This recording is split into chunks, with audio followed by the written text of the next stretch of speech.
she's hilarious. Like, she's just so witty and quick, and still, still on it, still singing, like, like just doing it. She's amazing. She's a badass. Yeah, that's right.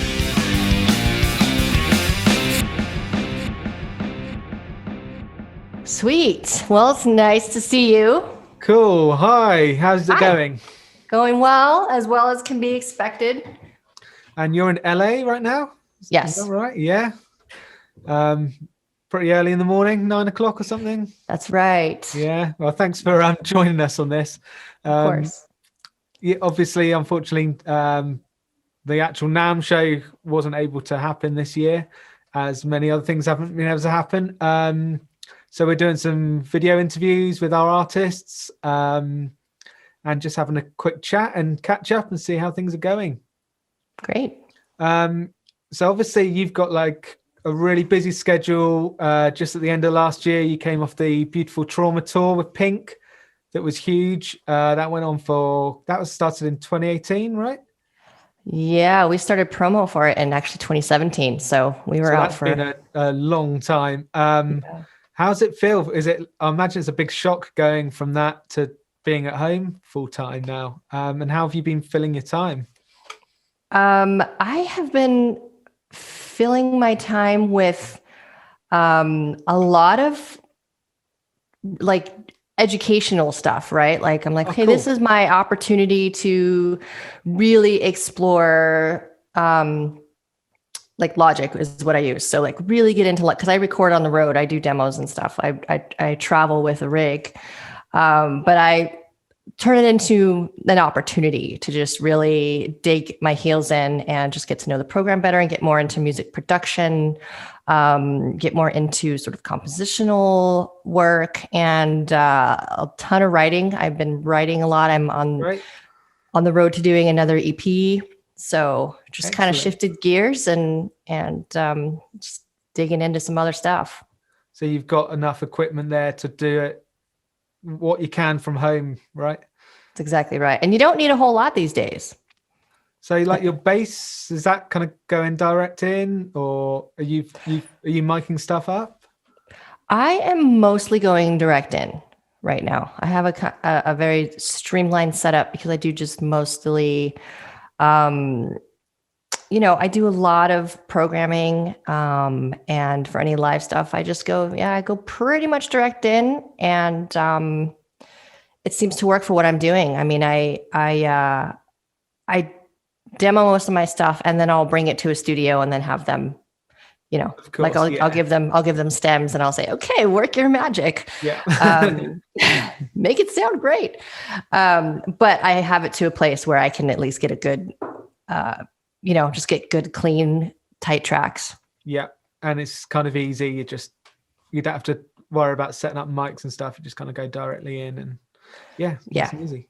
I was going to ask actually about you're so busy, how you find time to have your own solo career and record and write stuff, but you're saying you do a lot of that on tour. You have, been doing it on tour, yeah?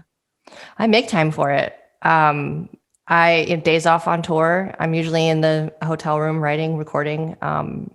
Especially if the weather's not great, we tend to travel a lot during the winter time. So, if it's cold and snowy outside, I'll be inside working. Cool. And that's just off of a laptop, and Logic's your kind of go-to DAW, yeah? Laptop, Logic, and I have a little, I use Apogee interface, and it's been really great. Cool. That's good. Yeah. I think speaking to a lot of our artists, it's they've really found it precious, that time to just have days and days on end of being able to concentrate on one thing, writing music, recording, learning, new things. It's a strange luxury. Yeah. It's something that we don't normally really get to do, like just focus on one thing, because our attentions are usually in so many different places. And when you hone in and focus, you can really get a lot done. So have you kind of got, perhaps you said maybe an EP's worth of stuff?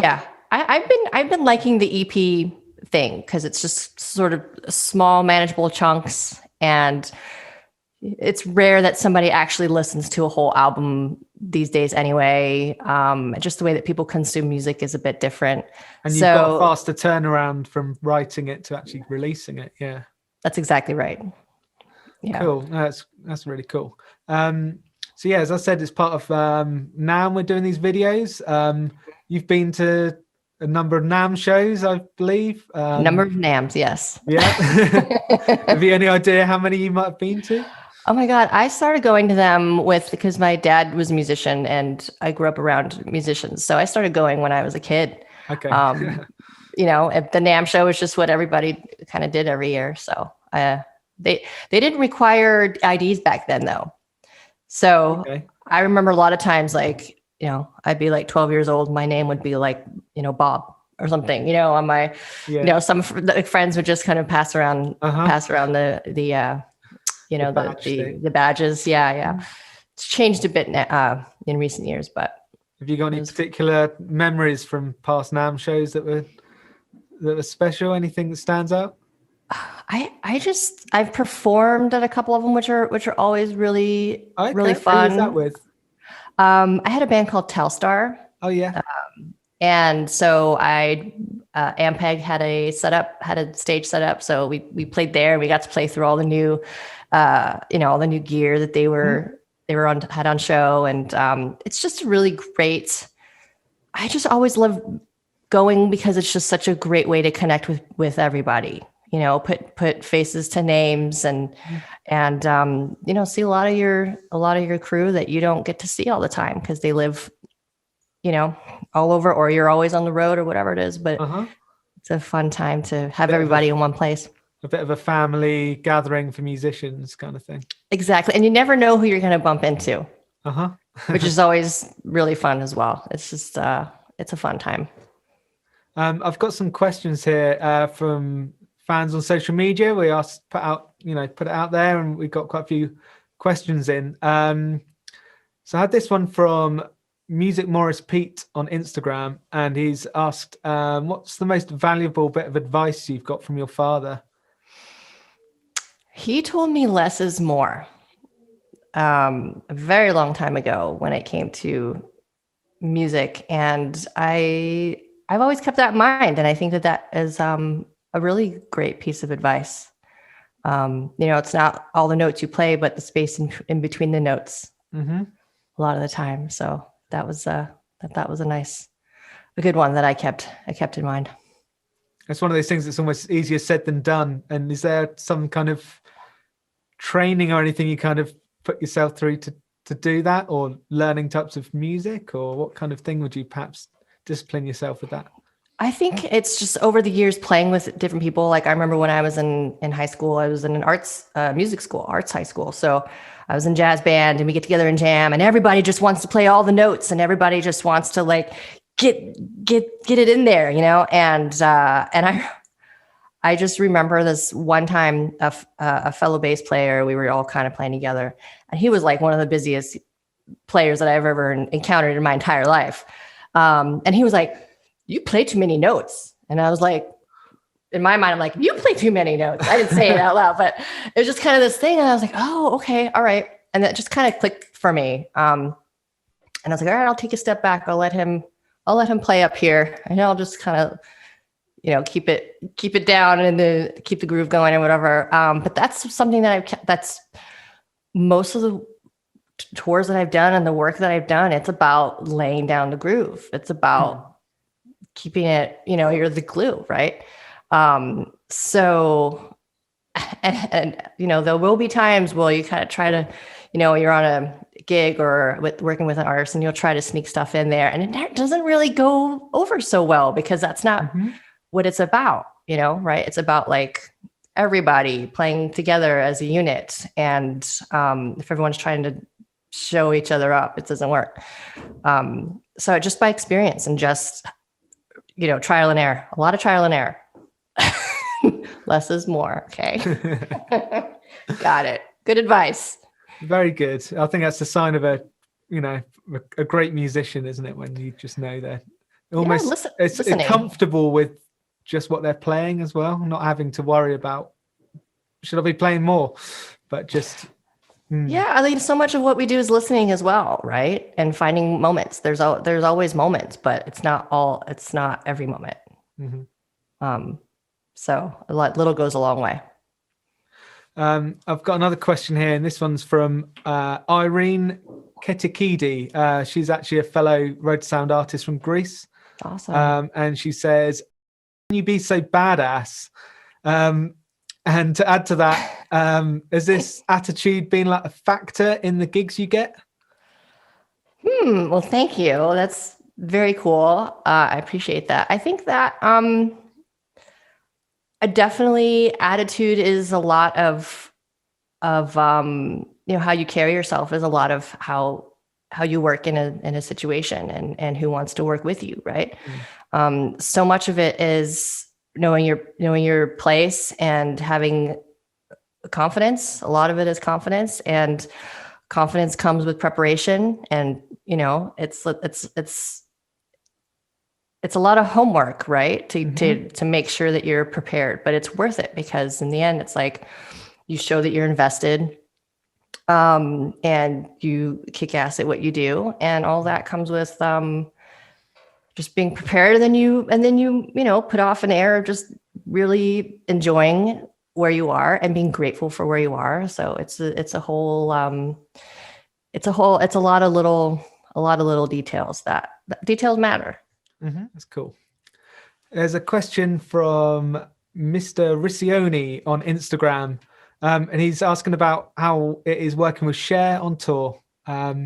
And yeah, just how that goes down, what's that involved with? Oh my God, she's just the coolest. Again, just so grateful to be part of that situation. And again, just really great, like really wonderful people, right? Who are just grateful to be there and love what they do and, respect the artist. And I mean, her history is like, was like, when I was with her, it was like a 50-year mark of her career. And to be part of that was really special. And she's hilarious. Like she's just so witty and quick and still on it, still singing, like just doing it. She's amazing. She's a badass. Yeah, that's right. Yeah, it's a wonderful experience working with her. From looking at everyone you've worked with, you've got a good list of badass women that you've been on stage with. Yeah. Yeah, that aren't afraid to just put it out there, right? Yeah, I mean, they're awesome. Yeah, that's really cool. I'm interested in how you got started using Rotosound strings. Is it something that's just always been around, like since having basses at home when you were little, or and what string type do you use? What's the model? So yeah, I'm definitely a second generation Rotosound player. My dad used Rotosound. He was from London. His band came up with The Who, him and John Entwistle my dad and John Entwistle were very, very close. So, Rotosound was just a household name for me growing up. And you had the packs kind of lying about the house, did you? Oh my God, they're all, and then Dad used to boil his strings. Oh, cool, yeah. As well. So, but he would still keep the packs, and like there'd be like a pot on the stove, and no, it's not a pot of rice, it's a pot of strings boiling. And I think that carries over from, I don't know. I guess it was what all the guys used to do back in the day. Yeah, that's what I understand. That's what all the guys from that era were boiling their strings. Yeah, exactly. So again, just Rotosound was always just around, and so of course I followed suit because after trying out all kinds of other strings and other stuff, it feels like home. Rotosound feels like home. And I use a different string depending on what I'm going for. The Swing 66 is my standard, but I'll use the Jazz, the 77s for the flats. I have set up a couple basses with flats set up. And I was using the Nexus strings for a while. Oh, yeah. Which are really fun. And then there's some other tape wound ones. Yeah. Bass. That are really cool. So just depending on, different basses have different strings on them, depending on the sound and the setup. Are they all going out with you on the Pink tours, those different basses? Yeah, depending on the tour and depending on the set list. That sure. requires different stuff. But I would say the standard like would be the Swing 66 would be like the starting point for most of it. So obviously plans are all kind of up in the air at the moment, but is there anything that is kind of next in line for this year, or if it ends up being next year? Is there any more tours, or there's no for sure's? There's nothing for sure. I mean, there's talks of things possibly happening, but it's just all speculation right now because nobody knows. I know some groups have some shows on the books like for July, but even then, it's everyone just kind of keeps pushing stuff back in hopes that it can happen. But yeah, there's no for sure's. Sure. Like with anything, right? Yeah. Like who knows anything right now about any of it? So it's all up in the air. I look forward to hearing if perhaps the EP will get released before before the live stuff kicks off again. So yeah, I'm shooting. I actually have a meeting today with who's the person who's going to mix it. So cool. We're in the mixing stage and we are moving forward. It's like it's one of those things where I'm just kind of making my own work right now for myself, just creating projects to keep the momentum going. And it's, again, seeing it as an opportunity to do these things. Cool. Well, thanks for having a chat with us, Eva. Hopefully everything goes well. Look forward to hearing the new music. Thank you. So yeah, it's been great to chat to you. Thank you. Thanks for having me. I appreciate your time. All right. See you later. Thanks. Bye.